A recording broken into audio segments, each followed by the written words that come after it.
Yeah, this is going to be just a short little video. I got my boat tore apart, and I was going to show you an idea that I had. I did this on my last drift boat, and any of you guys that have got aluminum drift boats kind of realize the pain in the butt it is to cleanly add a fish finder. I know a lot of people out there probably like me that use their drift boat for everything, for lake fishing, out in the bays. I've even taken them out in the ocean a few times. And having electronics in it would be kind of a nice benefit. So I know this isn't for everybody and it takes a little bit of skill and stuff, and by far I do not recommend this.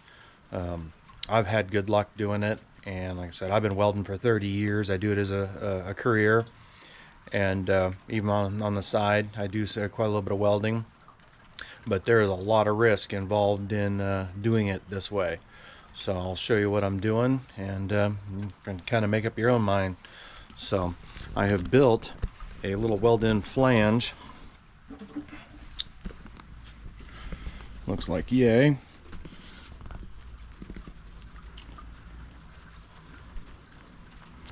So you will have to drill a 2-inch hole. Well, it's actually 2 1/4 in the bottom of your boat, and this flange gets welded in on the top side of that hole, and then it gets this fiberglass puck, bolts into the flange, and it allows you to epoxy your transducer for your fish finder on the inside of your boat, and it'll shoot through the hull like the fiberglass boats get to do, and keeps the bottom of the boat then completely flush. You'll sand this down, put the new coating and stuff on the bottom, and the fiberglass and stuff, it's harder, stronger than the aluminum.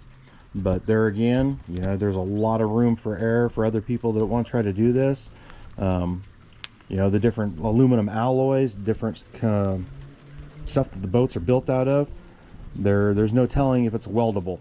So there is a huge risk for people out there. You know, if you did want to do this, I'd recommend going to a boat builder or a you know, competent fab shop and have them, you know, look at it or do it for you. So I've already kind of started on this. I already got the 2-inch hole. You can kind of see I got my floor all tore up in my boat, but I already got a 2 1/4-inch hole drilled in it, and I got my rower seat pushed forward. It's way forward, it's completely off the bracket or whatever. This will be kind of under the rowing seat. That's usually kind of the one spot in my boat that seems like it's always in the water. I'm in it a lot by myself, and if I'm running the motor in the back, you know how the bow on these will come straight up out of the water. Well, it seems like this spot's usually always in it. And then I've already got the hole drilled in my floor where the transducer will stick out through there. So this whole mount will be kind of covered up.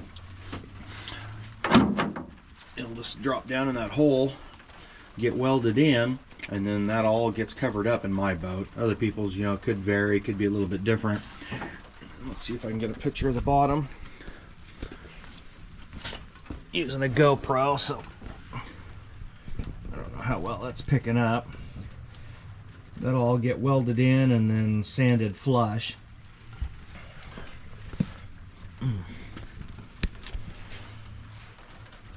So that's the project. I didn't pick a real good day to do this or whatever. I'm just trying to get it done, and so I'm going to kind of take you through the steps and why I did it, and I might try to make a few of these available for some other people if they want to risk it. You have to just leave me a comment or something, and I'll put them on maybe eBay or something, make it easy, readily available for some other people to try them. So let's get started. Okay, I got the hole all prepped. I got the epoxy off the bottom ground off, and the epoxy on the inside was already kind of cleaned off that you've seen. Got the boat propped up to where, unfortunately, I got rain today, so it'll drain out the back of it and give me kind of a dry spot to weld, because it's got to be absolutely dry and clean. So I got me kind of a spot set up. This is all kind of my own fault. I decided to go fishing on the good day and try to do this on the bad day, so should have flopped them. But so got the hole, like I said before, clean top and bottom. This boat I have Glove It on the bottom of it, and I'm going to touch it up with some other epoxy. I think it's the Coat It. It's a little bit cheaper and it was readily available. The color won't match, they're completely opposite colors, but I'm going to use that for now, and then later on, after the bottom gets all roughed up, I'm going to take it off and put the Wetlander on. But that'll be way in the future, so I'm just going to do this to get it sealed up and ready to go. So I'm going to be using a spool gun. I do have a TIG welder, but it's a little on the smaller side, and I don't want to put I want to put as little heat into the bottom, the sheet metal, as I possibly can. And I figured with a spool gun I can put a pretty small weld on there pretty fast and keep the heat to a minimum, and that kind of matches most all the other welds that are on this boat. I don't think really anything on here was done with a TIG. I think most of it was a spool gun with, or a push-pull gun probably, because they're doing all aluminum, and may even be with a pulse setting on some of this stuff.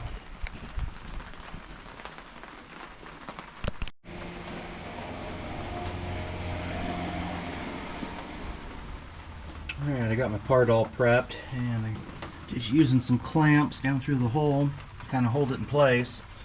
I'm gonna have to maybe hold up for a few minutes. It started pouring pretty good. Using a little bit of plumber's putty to make a little dam to kind of help keep the water from running down on it.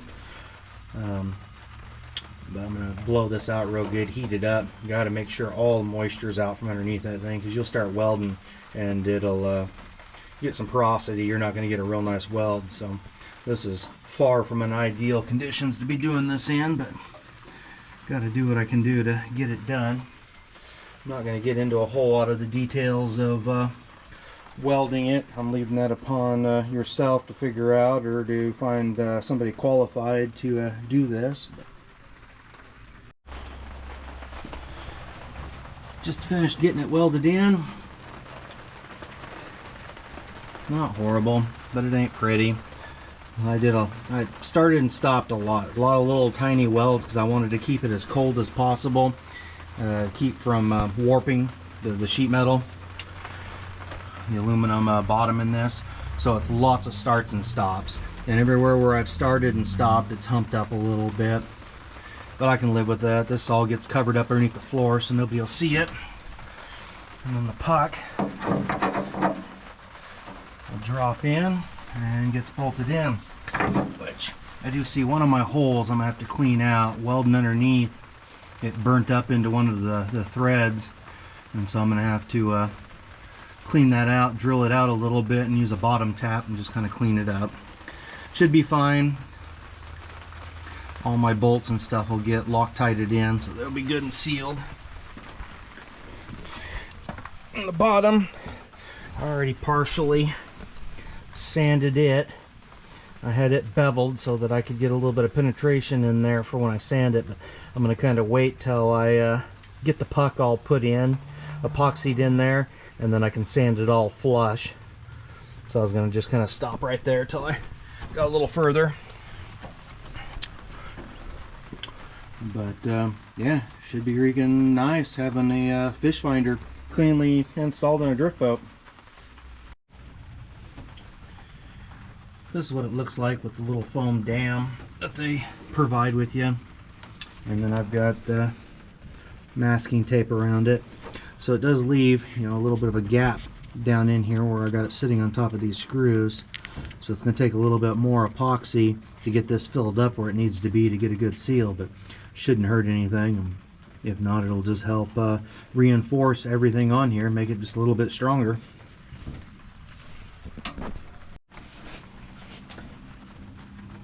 Got the epoxy poured in, and the transducer is down in it. It's setting now. I just found a water bottle, something a little bit heavy, that just set up on it to keep it from floating up. Didn't seem like it was going anywhere. If I was to do it again, I probably would have set the foam down on there and marked the inside, which where each screw was at, and then just taken like a pair of pliers or something and plucked the corner out so that it fits a little bit flusher. But it really wasn't that big of a deal. Used one whole tube of epoxy I used just a little bit in order to glue the puck down into place, and then the remainder of it to put the transducer down. So it only required one thing of epoxy.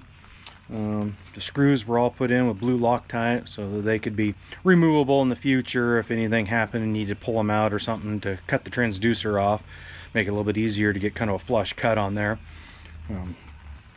Other than that, it should work good. It'll be completely flush on the bottom. The fiberglass is really smooth. It'll slide over rocks pretty easy.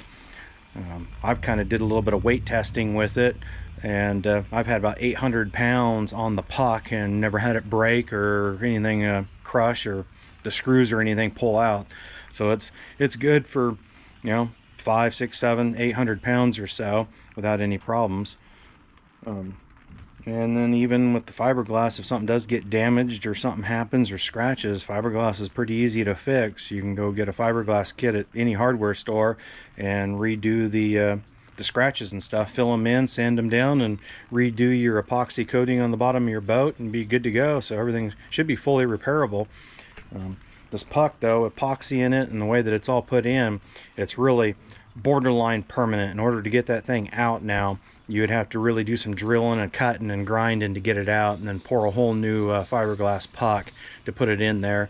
So it's kind of permanent, which is what we want. We don't want it to come out. We want it to be as durable as the boat is. So I think I've kind of accomplished that.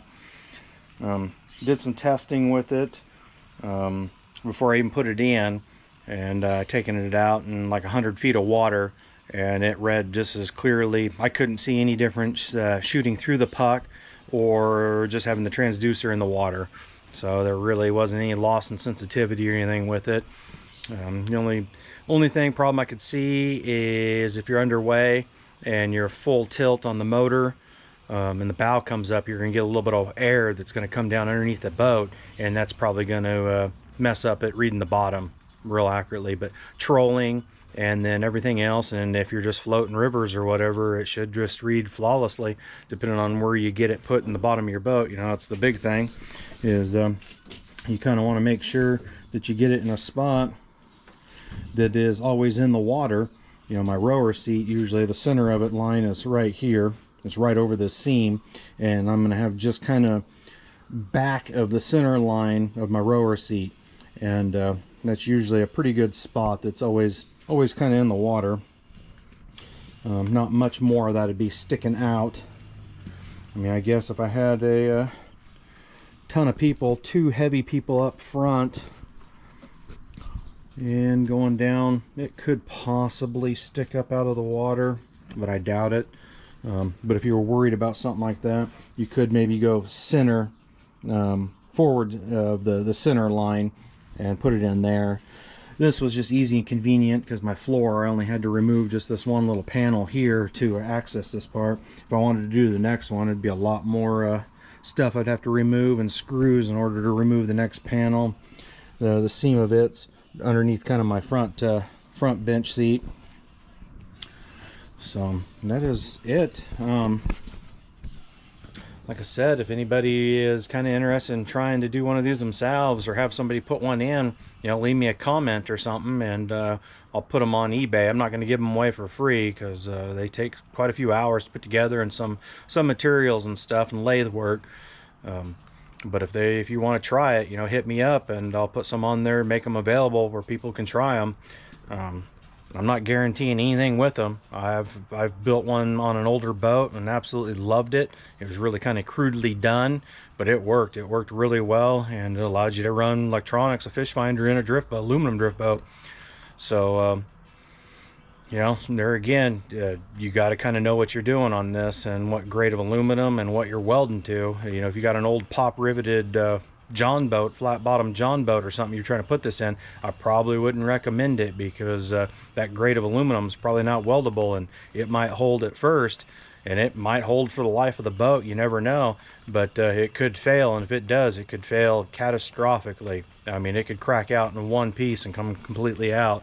So there's definitely a risk to doing this or installing it. Like I said, kind of talk to a boat manufacturer or a fab shop, you know, before you decide if you want to try to put one in your boat. It's not an easy task, and it does cost a little bit of money to do it, but if you do go that route and get it done. It is very nice. It's clean just having it in your boat when you need it. So that is going to be it. I'm not going to bore you guys through the bottom's pretty self-explanatory. I'm just going to grind, sand the fiberglass and everything smooth, and then just going to go right back over it with the coating on the bottom so that it's all perfectly flat. And that's pretty much it. So thanks for watching this, and I'll catch you guys later. Bye.